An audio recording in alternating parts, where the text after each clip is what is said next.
The snake is an animal that's entire existence has been met with both reverence and fear.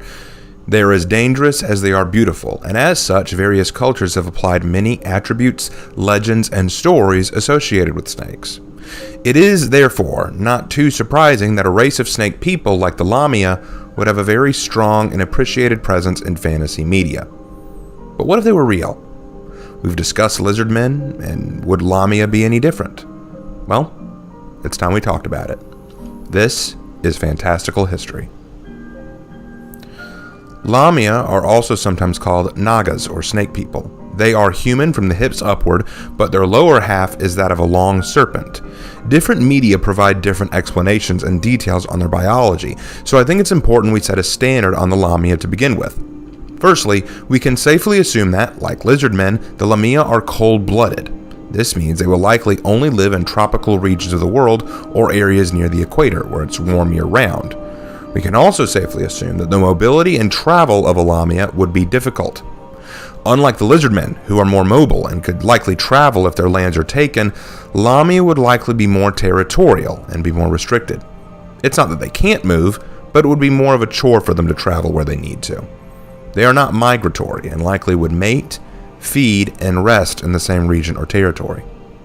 Lamia also have an advantageous trait and a disadvantage to them as well. Their advantage over lizard men is that they do have a more human-like appearance from the waist up, meaning that it would be easier for humans to assume they are intelligent in nature. The more human a race looks, the more likely mankind will relate to them. The downside is that they have a snake's lower body, and snakes are not only non-human, but also a very taboo creature. The Genesis story in the Bible already portrays snakes as a more wicked creature, so the early church would not be very hospitable to their kind, and most Western cultures would have a dim view of serpents. Eastern cultures would likely be more receptive and accepting as snakes are more respected, so you'll likely see more of them living in areas like China, Japan, Korea, Thailand, but more than likely the Pacific Islands. Living on tropical islands in the Pacific would be advantageous as the islands are isolated from the rest of the world. It would be rich in resources and would not require them to travel. Also, threats from the outside would be less likely to reach them. Their diet would consist primarily of meat, but I could see them being omnivores. However, their long bodies would require lots of energy, and thus they might have to eat a great deal during feeding. That means they'd need a steady supply of meats. Likely, they'd have to learn to either domesticate animals for food or learn hunting techniques like serpents and catch very large prey. Some might even have developed poisons like venomous snakes. However, this can't be a definite assured thing. Shadiversity made a video where he talked about the kind of weapons and arms that a snake people or Lamia might use, and he said that they would likely favor the spear for their ability to lunge, coil up, and strike. I agree with him on this, but I also think that Lamia would also be very good with a bow and arrow more than likely, and would prefer ranged attacks where they could douse their arrows in poison and attack from afar, and I suppose they might also be good with a sword and shield, as long as they could maintain some degree of distance and take advantage of their maneuverability. However, while we've talked about the biology, nature, and location of Lamia, the history of a Lamia would likely be one of great difficulty. Much like real-life snakes, Lamia would likely do their best to avoid hostilities. In the early years of human development, they would be able to hold their tribes, clans, or settlements well enough, but the march of human technology, cultural expansion, and new civilizations would soon overwhelm them. Capitulation would be the natural result, as Lamia likely don't have a means of cultivating technology, metalworks, or resources on the same scale. In the days of Rome and onward, throughout the Chinese, Roman, African, and Asian Pacific regions, most Lamia would likely be subjugated into lower-class citizens, ostracized as an outlying race for their difference, or at worst, enslaved. In Rome, the Romans would likely prize them for gladiatorial matches for their uniqueness and strange forms. Higher lords, nobles, and kings across the ancient world might use them as treasures, rare pets, or might even use the females as sex slaves. They are, after all, enough human in appearance to satisfy certain needs. When Rome falls and medieval Europe grows in power, Lamia will be forced to flee the Western world.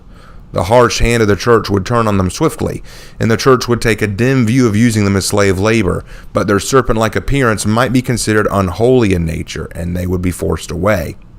The rise of the Islamic Empire in the Middle East wouldn't help either, as many ancient Islamic leaders and caliphs would also probably subjugate or mistreat the Lamia no different than the church. Their safest havens, as said before, would be in Southeast Asia and the Pacific Islands. There they could hide in seclusion and live lives of isolation, unbothered and unhurt by humanity, able to hold their new homes indefinitely and with fierce determination. Humanity at this time, very limited in their ways of amphibious warfare, would not be able to establish a strong enough foothold to dislodge them, and they would merely want to be left alone, as most snakes do. There they could cultivate tribes, clans, and organizations of their own and live in relative peace. But one thing is for certain, the Lamia would likely develop some degree of either self-loathing or a misunderstanding of humankind, as their races would be so separate at this point. All of this would change, though, in the mid-20th century. World War II and the Pacific Theater would finally affect the Lamia beyond a point where they could go back to their normal way of living. As Japan begins to capture islands for control of the Pacific Ocean, their new advanced technology and militaristic ideology would soon put the Lamia at a severe disadvantage. Having isolated themselves from the world for so long, they will almost certainly lack the technology or tactics to fight back. And given the Japanese way of war at the time, the Lamia would be at best used for manual labor and at worst for target practice. The Americans, as they began their island hopping campaign, would have a likely different view. The Lamia are certainly not human, but they would likely see the Lamia as sentient enough to be kept alive. And if communication is possible and there's an opportunity for it, it's likely that the American soldiers would try to encourage the Lamia to either aid them or to take shelter with them. Otherwise, their safety can't be assured. They might even become useful in weeding out Japanese underground bunkers and hiding areas, given their slender and flexible bodies and their prior knowledge of the islands themselves. They might prove helpful in the battle for the Pacific. And with the end of the war, Americans began to acquire a fascination with the Eastern cultures, and in this time, Lamia might even begin to find a degree of acceptance from humanity, particularly in America. There would be hesitation, definite uncertainty, and a lot of mixed feelings toward them, but the Lamia might finally be able to find a way to associate with humanity in the late 20th century and into the modern age. But the understanding of the world will have withered a great deal during their isolation, and a great deal of learning, growing, and adapting to the new environment that they're in would be essential. But could this really be the outcome for these snake people?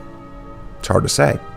This all acts under the assumption that the Lamia aren't wiped out during their period of subjugation and enslavement. It's possible that the churches in the early days wouldn't find it necessary to wipe them out and simply force them out of the European territory. But who can say? When you're in the form of a serpent, then it's easy to see why the world might be very much against you. But as Jesus himself said to his disciples, you must be as innocent as doves, yet crafty as serpents. So, maybe the key to the Lamia's survival is to be crafty, careful, and cunning. And not like Miia. Hey, you don't have to be so mean! Thank you guys for watching, and I will see you in my next video. Take care.